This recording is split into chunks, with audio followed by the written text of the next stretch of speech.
Welcome to Sex Positive Gaming. I'm Annie, and today we're going to look at 10 awesome VR titles. I used the Oculus Quest 2 with the Quest link to review each game, but each of these titles are playable without a VR headset. It's just way more fun if you do have the hardware. First up is Monster Girl Island. Yeah, I know that it was removed for Patreon, but the prologue is still on Steam and itch.io. And yeah, I know that currently the only VR is in the interactions with your waifus. And yeah, YouTube really hates when I bring up this game, but it's awesome and everyone who likes Monster Girls should try it. I did an earlier review of Monster Girl Island if you want more details. The most frustrating thing about this game now is the uncertainty of if we will ever see it completed. I sure hope so. Monster Girl Island is available for PC, on Steam, and itch.io. Next up is the action-adventure fantasy RPG, Iragon. This is probably the most fun I've had with a VR game since Skyrim.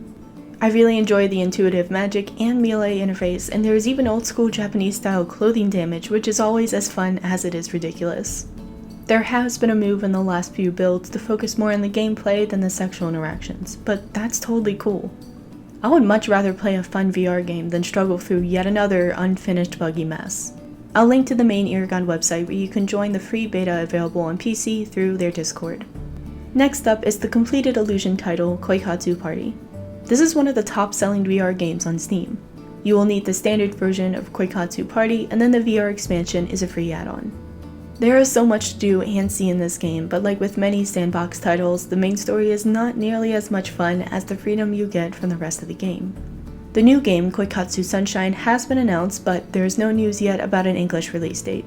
The non-VR version of this game is still very entertaining if you enjoy crafting your own educational harems or training your very own pop idols. Koikatsu Party is available for PC on Steam. Next up is our second completed game, ItazuraVR. Think of this as a dating simulator, but you're locked in one room. I get that these games are new technology, but seriously? Anyways, this game is playable as a non-VR title, but the interface is really hard to use. I would not recommend playing this without VR hardware. But if you do have the gear and like slice-of-life handholding, then the animations and interactions are actually really decent. ItazuraVR is available for PC on Steam.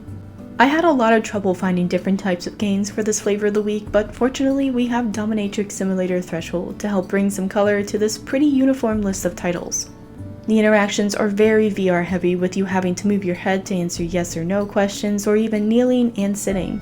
You have a very Cyberpunk 2077 selection in creating your character with a choice of your voice, physique, genitals, and gender identity.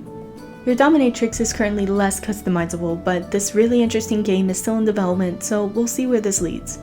I love the models, the backgrounds are cool and unique, and the atmosphere fits really well with each room. The characters are fully voiced and interactions are very interactive, both visually and with sound. This is one of the best power exchange games I have played.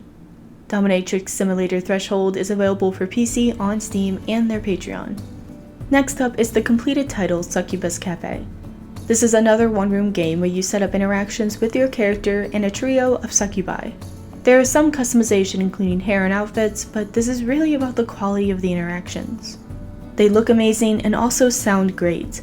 All of the characters are fully voiced in both English and Japanese. I really wish there was more to do, but I can totally see why this game is so popular.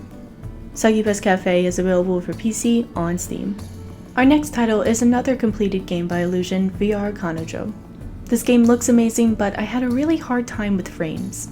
Like, the game was almost unplayable for me in non-VR. If you can get this one-room style dating sim to work for you, it is one of the best looking VR titles on the market. Steam does have a free benchmark trial that you can download and run to see how well the game will work for you. Aside from that, I was really surprised that I could not customize my waifu. I guess Illusion has spoiled me into thinking that all their games have crazy amounts of customization, but VR Kanojo still looks amazing and is available for PC on Steam. Next up is the completed game Custom Ordered MAID 3D2 It's a Night Magic. I will be reviewing this word salad of a title later this week. In this training game, you are responsible for helping your trio of maids realize their dream of becoming pop stars. Now someone just needs to make the BTS expansion for me. This is actually a really great game even if you don't have VR, but I'll go into more detail in the full review. Custom Order MAID 3D2 Electric Boogaloo is available for PC on Steam, but don't forget the patch. Next up is the second most popular VR title on Patreon, Virt-A-Mate. This is not a game, but is one of the most customizable character creators currently available. I imagine that most people will eventually use Virt-A-Mate for VR games like most developers use Daz, Koikatsu, and Honey Select currently for visual novels. You can use almost all of the features in non-VR, but this is as system intensive as it is customizable, so be prepared to drop frames in the sandbox interactions. Virt-A-Mate is available for PC on their Patreon. But Annie, what about the most popular VR title on Patreon? That is Fallen Doll Operation Lovecraft, and I don't know which elder god we have to make an offering to see a playable version of this Cthulhu-inspired adventure. This game looks so good it feels like I'm watching a video. I mean, everything is amazing. The models, the monsters, the sound. Why can't I play this game yet? Currently, you are able to customize characters and scenes, and it even looks great if you aren't using VR, but that just makes me want to play it even more. I mean, I waited for Studio Found Subverse, so I guess I'll keep waiting for Fallen Doll Operation Lovecraft, currently available for PC on their Patreon. There you have it. There hasn't really been a great selection of decent VR titles to choose from to date, but we are really starting to see innovative and entertaining games coming out. I know that once we start to see haptic interfaces that VR will explode, especially in this part of the video game industry. Until then, what VR titles are you enjoying? Is there a game you felt that should be on the list? And seriously, who do we have to make an offering to get Operation Lovecraft released? Yidra? Yog-Sothoth? Or will it take summoning the most divisive deity in the gaming mythos, Todd Howard? And as always, no shaming, just gaming. Thanks to all this month's supporters on Patreon. I wouldn't have been able to do this without you.